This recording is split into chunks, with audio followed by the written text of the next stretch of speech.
साथियों नमस्कार। मैं डॉक्टर अनुराग विजयवर्गीय, एमडी आयुर्वेद, गुजरात आयुर्वेद यूनिवर्सिटी जामनगर, आयुर्वेद आचार्य, राष्ट्रीय आयुर्वेद संस्थान जयपुर से। साथियों आज एक मैं नए विषय के साथ आपके सामने उपस्थित हूँ। आज का मेरा विषय है दूध के साथ भूलकर भी नहीं खाएं ये फल। कुछ ऐसे फल हैं जिनका सेवन दूध के साथ भूलकर भी नहीं करना चाहिए। तो मेरी बात मैं यहाँ से शुरू करना चाहूँगा कि भारत एक ऐसा देश है जहाँ लोग लॉजिक से ज़्यादा मैजिक के पीछे भागते हैं और बस इसीलिए इस देश में वैज्ञानिक कम और बाबा लोग ज़्यादा पाए जाते हैं। तो इन दिनों साथियों दुबलेपन से पीड़ित लोग अंधाधुंध पूरे साल भर केले इत्यादि फलों का सेवन कर रहे हैं। तो अल्पज्ञानी लोग क्या कर रहे हैं कि वजन बढ़ाने के लिए ये ज्ञान दे रहे हैं कि दूध के साथ केला सेवन करना चाहिए, जबकि आपको यह जानकर आश्चर्य होगा कि आयुर्वेद में दूध के साथ केला सेवन करना निषेध किया गया है।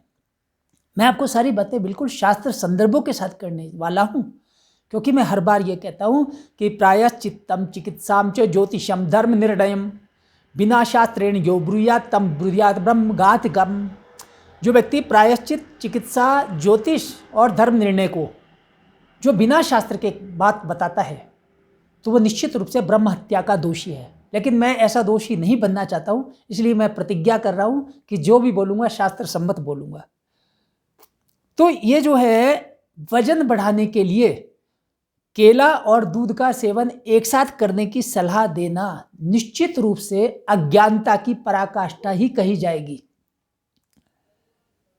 और हो भी सकता है कि लोक व्यवहार में दूध के साथ नियमित रूप से केला सेवन करने से आपका थोड़ा बहुत वजन बढ़ भी सकता है, लेकिन यह प्रयोग, यह बढ़ा हुआ वजन आपके शारीरिक, मानसिक और आध्यात्मिक स्वास्थ्य के लिए नितांत हानिप्रद सिद्ध होगा। इसलिए भूल कर भी कुछ खास फल बताए गए हैं, उनके साथ दूध का सेवन नहीं करें। अकेला केला ही नहीं है, मैं सारे फलों को समेट देता हूँ, जिससे आप सावधान रहें, जिससे आप लाभ लेते रहें, जिससे आप सजग रहें, आप किसी की बातों में नहीं आए और आप बिल्कुल शास्त्रीय ढंग से आयुर्वेद के महर्षियों के द्वारा बताई हुई बातों का अनुकरण करते हुए अपने स्वास्थ्य का संरक्षण और विकारों का प्रशमन खुद कर सकें। तो मैं आयुर्वेद महर्षियों के द्वारा बताए गए मूल संदर्भ यहाँ आपको बता रहा हूँ। एक प्रकार से मैं रहस्य उद्घाटन कर रहा हूँ। तो अब ये देख लीजिए कि कौन कौन से फल दूध के साथ सेवन नहीं करने चाहिए।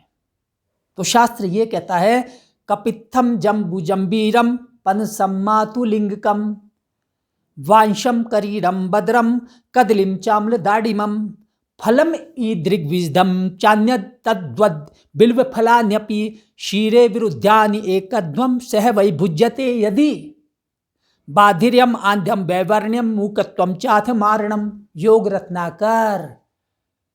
कितनी सुंदर लाइन है, पंक्तियां हैं। आप देखिए, अर्थ बताता हूं, आसान हिंदी भाषा में आपको समझाने का प्रयास करता हूं कि दूध के साथ यदि कोई व्यक्ति ये क्षीरे विरुद्धानि एकध्वम, ये दूध के साथ ये विरोधी भोजन हो गया, यदि आप दूध के साथ इनका सेवन करते हैं तो क्या होगा?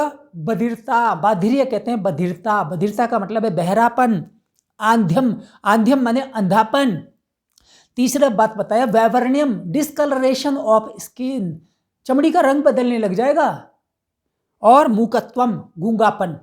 और अथ मरणम, और उसके बाद मृत्यु हो जाती है। ये शास्त्र कह रहा है। कौन कौन से फल? कपित्थम जम्बू जम्बीरम पनसम्मातुलिंगकम। कपित्त, कैथ का फल। कपित्त का फल नहीं खाना चाहिए दूध के साथ।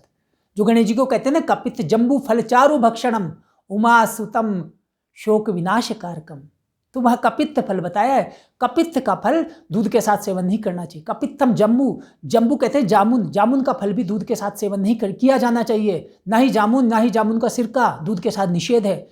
कपित्थम जम्बू जम्बीरम, जम्बीरी नींबू होता है, एक नींबू का एक प्रजाति है, उसको कहते हैं जम्बीरी नींबू, उसका सेवन भी दूध के साथ नहीं करें। पनसम, पनस कहते हैं कटहल को, कटहल का सेवन भी दूध के साथ नहीं किया जाना चाहिए, विरुद्ध भोजन है। एक अन्यत्र एक जगह यह भी लिखा है क्षीरम कुलत्थै पनसेन मत्स्यै तप्तम दधिक्षोद्रघितम समांशे।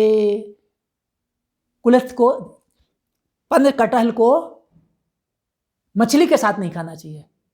कटहल को यहाँ पर लिखा है दूध के साथ भी नहीं खाना चाहिए। मातुलिंगकम एक नींबू होता है, उसको मातुलुंग कहते हैं, उसका भी सेवन दूध के साथ नहीं करना। वांशम, वांश कहते हैं जो बांस में जो फल पैदा होता है उसका भी सेवन दूध के साथ नहीं करना है। करीरम, करीर कहते हैं राजस्थान इत्यादि गर्म प्रदेशों में पैदा होता है। कैर, कैर का अचार भी डलता है, टीट कहते हैं उसको। कपित्थम और वांशम करीरम, करीर कैर को भी, अचार को भी, कच्चा भी, सब्जी भी, उसका दूध के साथ सेवन भूल कर भी नहीं करें। बदरम, बदर कहते हैं बेर को। बेर वैसे तो हृदय के लिए बहुत अच्छी दवा मानी गई है, लेकिन बेर में बहुत सारे गुण पाए जाते हैं, लेकिन दूध के साथ इसका सेवन निषेध है। कदलिम, अब देख लीजिए आपके सामने है कदलिम, हाथ कंगन को आरसी क्या, पढ़े लिखे को फारसी क्या। कदलिम, कदली कहते हैं केला, केले का सेवन दूध के साथ मना किया है। इसी प्रकार से चाहे अम्लदाडिमम, अम्लदाडिम कहते हैं खट्टा अनार। मीठा अनार तो आप दूध के साथ खा सकते हैं, लेकिन खट्टा अनार आप नहीं खाएंगे।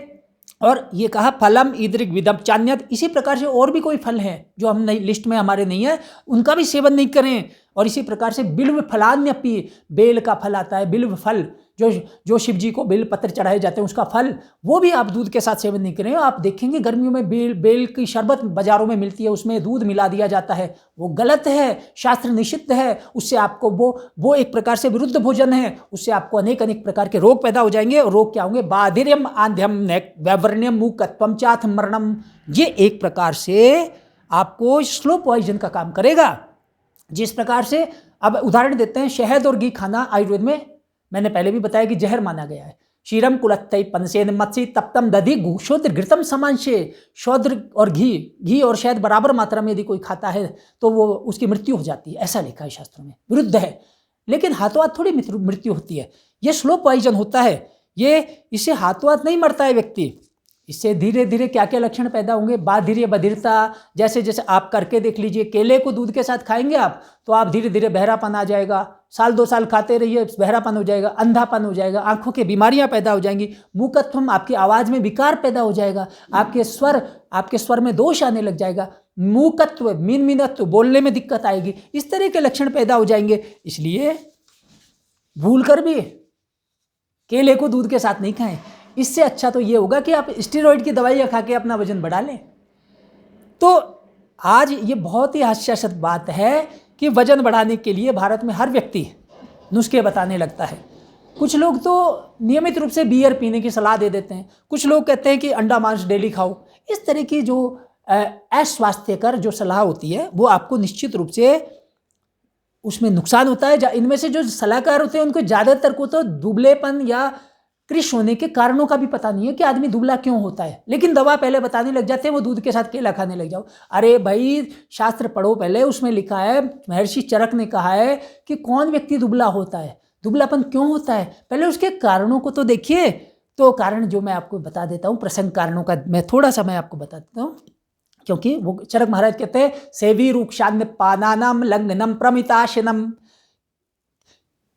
क्रियाति योग शोकश्च वेग निद्रा विनिग्रह रुक्षस्य उद्वर्तनम स्नान अभ्यास प्रकृति जरा विकार अनुशय क्रोध है कुर्वंती अतिकृष्य नरम।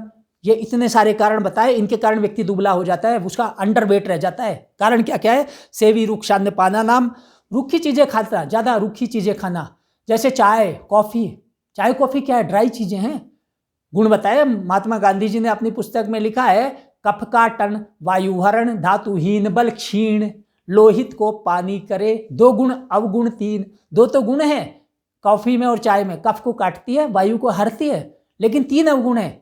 धातुहीन, शरीर में सप्त धातुओं को हीन करती है, कमी लाती है शरीर के सप्त धातुओं की। बल क्षीण, बल में क्षीणता लाती है, और लोहित को पानी करे। इनका जो नियमित सेवन करता है उनके खून का पानी बन जाता है, इसलिए इनका ज़्यादा सेवन नहीं करना चाहिए। तो हम कह रहे हैं सेवी रूक्षान्य पाना नाम लंघनम, लंघन कहते हैं व्रत और उपवास ज़्यादा करना, उससे भी आदमी दुबला अंडरवेट रह जाता है। प्रमित आशनम, अगला कारण बताया नपातुला भोजन करना, बहुत कम मात्रा में भोजन ग्रहण करना, उसके कारण व्यक्ति दुबला रह जाता है। बिल्कुल मिलीग्राम के हिसाब से खाना खाना, ऐसे जो बहुत सारे डाइटिशियन की सलाह से फिल्मी अभिनेता इत्यादि करते हैं तो उनको बहुत सारे साइड इफेक्ट्स उनको झेलने पड़ते हैं। तो इसके अलावा रूखी रोटी खाना, रोटी के साथ घी बिल्कुल नहीं खाना, दूध की 1 बूंद भी नहीं पीना। बहुत सारे लोग ऐसे मिल जाएंगे जो ये कहते हैं हमने पूरे जीवन में दूध नहीं पिया, बचपन में माँ का दूध पिया, बाद में दूध का भी नहीं पिया, ऐसे भी लोग मिल जाएंगे। तो क्या होता है, ये सब दुबलापन लाता है। इसी प्रकार से कोदा होता है एक धान्य, सामा होता है शामाक, इनका व्रतों में जो सेवन करते हैं रूखे होते हैं, इनसे शरीर में क्षीणता आती है, शरीर दुबला होता चला जाता है। तो सेवी रुक्षान्न पानानाम लंघनम प्रमिताशनम, चरक संहिता सूत्र स्थान अध्याय 21 का 10 से 12वें नंबर का श्लोक है, देख लीजिए वहां उठा के। क्रियाति योग्य है शोकश्च, बहुत ज्यादा क्रिया, पंचकर्म इत्यादि क्रिया बार बार कराना, उससे भी शरीर क्षीण हो जाता है, कमजोर पड़ जाता है, दुबला हो जाता है, वजन कम हो जाता है। क्रियाति योग है शोकश्च, बहुत ज्यादा दुखी रहना। वेग निद्रा, वेग निद्रा विनिग्रह, और वेगों को धारण करना, मलमूत्रादि जो 13 प्रकार के वेग है उनको धारण करना, उससे भी व्यक्ति में दुबलापन आ जाता है। निद्रा, नींद का वेग धारण करना, सोना नहीं समय पर, खाए पिए समय पर और समय पर सोए, जीवन में संयम करे, रुग्ण काहे को होए। और इसके पर रुक्षस्य उद्वर्तनम, स्नान अभ्यास प्रकृति जरा, कारण बताया दुबला होने का कारण क्या है। रुक्षस्य उद्वर्तन, रूखा उबटन शरीर में लगा करके नहाना, डेली ऐसा करना, उससे आदमी दुबला हो जाएगा। अभ्यास है स्नान का अभ्यास, और प्रकृति, कई लोग स्वभाव से ही दुबले होते हैं, माता पिता दुबले थे वो भी दुबले रहते हैं। जरा, जरा कहते हैं बुढ़ापा, बुढ़ापा भी दुबलेपन का कारण है। और आखिरी लाइन है विकार अनुशय क्रोध है कुर्वन्ति अति कृशम नरम, विकार अनुशय यानी किसी रोग का लंबे समय तक पीछा नहीं छोड़ना। किसी व्यक्ति को ऐसी बीमारी लग जाए जो कई सालों तक कोई बीमारी है, उससे भी आदमी दुबला हो जाता है। और कुर्वन्ति क्रोध है, क्रोध का मतलब बहुत ज़्यादा, क्रोध भी बहुत दुबलापन लाता है। मैं पहले बता दिया कि शोक से भी व्यक्ति दुबला हो जाता है और क्रोध से भी दुबला हो जाता है। तो काम शोक भयाद वायु क्रोधात पित्तम त्रयो मला, काम शोक और भय से वायु बढ़ जाती है शरीर में और वो दुबलापन लाती है। इस प्रकार से ये सारी बातें, ये दुबले लाने के मैंने आपको कारण बता दिए। तो साथियों, ये सब जानकारी आपको अच्छी लगेगी, और यदि अच्छी लगती है तो आप इसको, मेरे चैनल को सब्सक्राइब करें और इसको शेयर करना न भूलें। और इस विषय में आपको और अधिक जानकारी यदि आप चाहें तो मेरे द्वारा लिखित यह पुस्तक आयुर्वेद संपूर्ण स्वास्थ्य का आधार, आपको मैं जानकारी देना चाहूँगा कि यह पुस्तक मेरे द्वारा लिखी गई है और इसको भारत सरकार के गृह मंत्रालय के द्वारा महामहिम राष्ट्रपति महोदय श्रीमान प्रणब मुखर्जी के करकमलों से राष्ट्रीय पुरस्कार प्राप्त हो चुका है। आप इसका अध्ययन करें, आपको ऐसे ही आनंददायक और ज्ञानवर्धक जानकारियाँ इस पुस्तक में मिलेंगी। मैं इस पुस्तक का लिंक यहाँ पर दे रहा हूँ। धन्यवाद। जय धन्वंतरी, जय आयुर्वेद।